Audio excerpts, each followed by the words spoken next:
የ200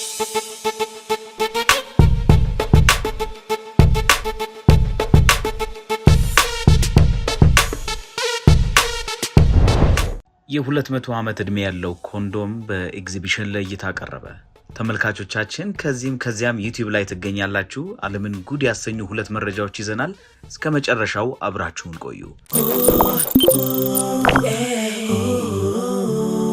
በወሲብ ምስሎች ያጌጠው የ200 ዓመት ዕድሜ ያለው ልዩ ኮንዶም በኔዘርላንድ ብሔራዊ ሙዚየም ለኤግዚቢሽን ቀርቧል። ኮንዶሙ የወሲብ ታሪካዊ አመለካከቶችን አጉልቶ ያሳያልም ተብሎለታል። ኮንዶሙ በ19ኛ ክፍለ ዘመን አውሮፓ ከፍተኛ የህዝብ ጤና ችግር ከነበረው የአባላዘር በሽታዎች አነስተኛ ጥበቃ ይሰጥ ነበር ተብሏል። ለእይታ ያቀረበው ሪክስ ሙዚየም ኮንዶሙን ከ6 ወራት በፊት በጨረታ እንደገዛው ያስታወቀ ሲሆን እስከ ህዳር መጨረሻ ድረስም እንደሚታይ ተነግሯል። የ200 ዓመት ዕድሜ ያለው ኮንዶሙ በወሲብ ስነ ጥበብ ያሸበረቀ ጥበብን ከአምስተርዳም ታዋቂ የቀይ ብርሃን መንደር ከደዋለን ጋር ያዋሃደ ነው ተብሎለታል። የአምስተርዳም የቀይ ብርሃን መንደር ተብሎ የሚጠራው ደዋለን በዓለም አቀፍ ደረጃ የታወቀና ከከተማዋ ዋና የቱሪስት መስህቦች አንዱ ነው። መንደሩ ማሪዋና ሻጮችን፣ ህጋዊ ሴተኛ ዳሪዎችንና በርካታ የቡና መሸጫ ሱቆችን የያዘ ነው። የ200 ዓመት ዕድሜ ባለጸጋው ኮንዶም በአውሮፓውያኑ 1830 አካባቢ ከበግ አንጀት እንደተሰራ ይታመናል። ይህ ኮንዶም ለእይታ የቀረበበት ኔዘርላንድ ሴፍ ሴክስ ብላ የሰየመችው ኤግዚቢሽኑን የከፈተችው የ19ኛውን ክፍለ ዘመን የወሲብ ታሪክ ለማስታወስ እንደሆነ አስታውቃለች። ምናልባትም ከዝሙት ቤት እንደተገኘ የተነገረለት የ200 ዓመት ዕድሜ ያለው ኮንዶሙ በሴት መነኩሲትና በ3 ቀሳውስት ምስል ያጌጠ መሆኑና ላዩ ላይ የታተመው ይህ የእኔ ምርጫ ነው የሚለው ሐረግ ውዝግብ አስነስቷል። የኔዘርላንድ ብሔራዊ ሙዚየም ስራ አስኪያጅ ጆይስ ዘለን እንደተናገሩት የኮንዶሙ መጠን ከ8 ኢንች በታች ሲሆን ፈጽሞ ጥቅም ላይ ያልዋለ ልክ እንደ አዲስ ሁኔታ ላይ ይገኛል። በአልትራ ቫዮሌት ሙከራ ጥቅም ላይ እንዳልዋለ መረጋገጡ ተነግሯል። ዋና ስራ አስኪያጇ በወቅቱ ኮንዶሙ በመደርደሪያ ላይ ተቀምጦ ይሸጥ እንደነበርና የቅንጦት የጋለሞታ መታሰቢያ እንደነበር ተናግረዋል። ራጂክ ሙዚየም በበኩሉ በሰጠው ማብራሪያ ኮንዶሙ በ1830 አካባቢ ከበግ አንጀት የተሰራ ነው ተብሎ የሚታመን እንደሆነና የወሲብ ጤናን በማስጠበቅ ረገድ ከፍተኛ ሚና እንደነበረው አስገንዝበዋል። በኮንዶሙ ላይ የታተመው ይህ የእኔ ምርጫ ነው የሚለው ጽሑፍ ብዙ ትርጉሞችን ያዘለ ነው። የሙዚየሙ መግለጫ ያለማግባትና የፓሪስ ፍርድ ፓሮዲን ይጠቁማል ይላል። ያለማግባት ፓሮዲ ማለት ካለማግባት ወይም ከወሲብ መራቅ ከሚለው ሐሳብ ጋር በንጽጽር የሚቀርብ ነው። የፓሪስ ፍርድ ፓሮዲ የትሮጃን ልዑል ፓሪስ በ3 አማልክት መካከል የውበት ውድድር ሲዳኝ የሚያሳይ የፒየር ኦገስት ሬነር ስዕል ማጣቀሻ ነው። በግሪክ አፈ ታሪክ ውስጥ ፓሪስ ከ3ቱ አማልክቶች ከሄራ፣ አቴናና አፍሮዳይት በጣም ጥሩ የትኛው እንደሆነ እንዲፈርድ ተጠየቀ። ፓሪስም በጣም ቆንጆ የሆነችውን ሴት ሄለንን ቃል የገባላትን አፍሮዳይትን ይመርጣል። ይህም በመጨረሻ ወደ ትሮጃን ጦርነት ይመራዋል የሚል አፈ ታሪክ አለ። በኮንዶሙ ላይ ያለው ጽሑፍ የፓሪስን ምርጫ ያስተጋባል። አማልክቱን ከመምረጥ ይልቅ ደህንነቱ የተጠበቀ ወሲብን በቀልድ መልክ ያበረታታል። በአጠቃላይ ሐረጉ የአፈ ታሪክን ታላቅነትና የመታቀብ የሞራል ክብደትን ያቃልላል። የኔዘርላንድ ብሔራዊ ሙዚየም ይህንን እንደ ጥበባዊና ባህላዊ አስተያየት እገነዘባለሁ ብሏል። ሌላኛው ዓለምን ያነጋገረ ወዳለው መረጃ ስናልፍ የስኳት ንጉስ ተብሎ የሚጠራው ደቡብ አፍሪካዊ የአካል ብቃተኛ አሰልጣኝ ንኩለኮ ድላሚኒ ማህበራዊ ሚዲያው በተለይም ፌስቡክ እና ቲክቶክን ከተቆጣጠረ ብዙ ወራቶች ተቆጥረዋል። በሚያሰራጫቸው የልምምድ ቪዲዮዎች ምክንያት ከብዙዎች ዘንድ አድናቆትም ነቀፋም ይሰነዘርበታል። የስኳት ንጉሱ ዳልሚኒ ማን ነው? ምንድነው? ከየትስ ነው የሚለው ጥያቄ የብዙዎች ጥያቄ ነው። እነሆ የህይወት ታሪኩ።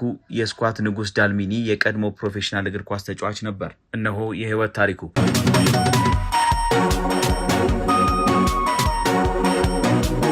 የስኳት ንጉስ ዳልሚኒ የቀድሞ ፕሮፌሽናል እግር ኳስ ተጫዋች ነበር። እድሜው 40 ሲሆን ከዩኒቨርሲቲ ኦፍ ፍሪ ስቴት በመምህርነት ሙያ ባችለር አለው። ወደ አካል ብቃት አሰልጣኝነት በማዘንበል ከእግር ኳስ ጡረታ የወጣው በአውሮፓውያኑ 2013 ነበር። ዳሌውን ጨምሮ ሁሉም የሰውነት ክፍሉ ጡንቻ በስራ የመጣ እንጂ በቀዶ ጥገና ወይም በሌላ መንገድ የተገኘ አይደለም።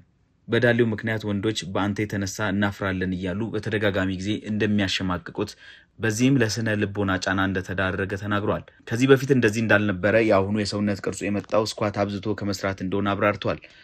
የስኳት ንጉስ ዳልሚኒ የአካል ብቃት አሰልጣኝነት ጉዞዬ የተጀመረው በእግር ኳስ ነው ይላል። በትውልዱ አካባቢ ለዲስሚስ ኳዙሉ ናታል እግር ኳስን እየተጫወትኩ ነው ያደግኩት። ህልሜም ፕሮፌሽናል እግር ኳስ ተጫዋች መሆን ነበር። ዳልሚኒ ይቀጥላል።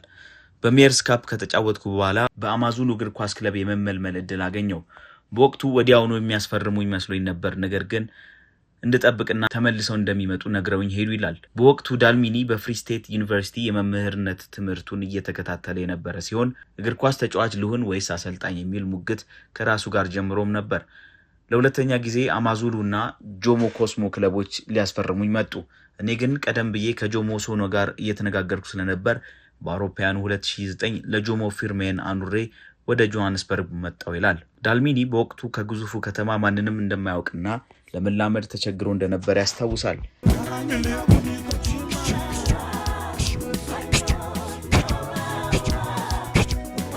የ40 ዓመቱ ዳልሚኒ የበርካታ ተሰጥኦዎች ባለቤት በመሆኑ ብዙ ቅጽል ስሞች ተሰጥተውታል። በደቡብ አፍሪካ ፕሪሚየር ሊግ በሚጫወትበት ወቅት አብዛኛውን ጊዜ በጂም ቤትና በተጠባባቂ ወንበር ላይ ነበር ያሳልፈው። የውድድር ዓመቱ ሲጠናቀቅ ለስዋቲኒ ክለብ በውሰት ውል ተሰጡኝ። በስዋቲኒ ብዙ ጎሎችን ሳስቆጥር ሲያዩኝ በድጋሚ መልሰው አመጡኝ። ያ ጊዜ በሌላ ሀገር ከፍተኛ አድናቆት ያገኘሁበት ዘመን ነበር። ወደዚህ ማለቱን በግሌ አልወደድኩትም።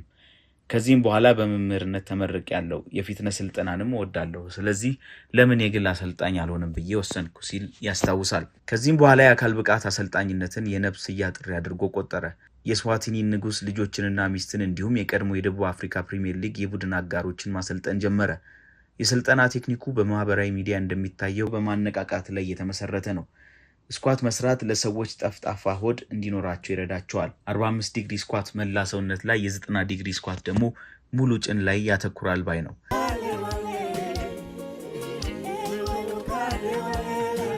ዳልሚኒ የመላውን ሰውነት ለማንቃት ከማንኛውም የአካል ብቃት እንቅስቃሴ በፊት 45 ዲግሪ ስኳት መስራትን ይመክራል። ስፖርታዊ እንቅስቃሴው ከ1 ሰዓት እስከ 1 ሰዓት ተኩል ሊወስድ የሚችልና የማያቋርጥ የአካል ብቃት እንቅስቃሴ ነው። እኔ ሳሰለጥናችሁ ውጤቱን ታዩታላችሁ። ደስተኛ እንድትሆኑ አላሰለጥናችሁም። በትክክል እንደሰራችሁ ይህን እንዲሰማችሁ አሰለጥናችኋለሁ። እኔን እንድትመስሉ አሰለጥናችኋለሁ። ከስጋዬ የምትፈልጉትን ሁሉ ታገኛላችሁ ሲል ይደመጣል። የስኳት ንጉስ ዳልሚኒ አሁን ላይ ምስራቅ አፍሪካ ኬንያን ጨምሮ በበርካታ ሀገራት እየተጋበዘ ለባለ ሀብቶች፣ ለሀገር መሪዎችና ለዝነኛ ሰዎች የግል የአካል ብቃት ስልጠና እየሰጠ ይገኛል። ውድ ተመልካቾቻችን አብራችሁን ስለቆያችሁ እያመሰገንን ሰብስክራይብ በማድረግ ቤተሰብ እንዲሆኑ እንጋብዛለን። እናመሰግናለን።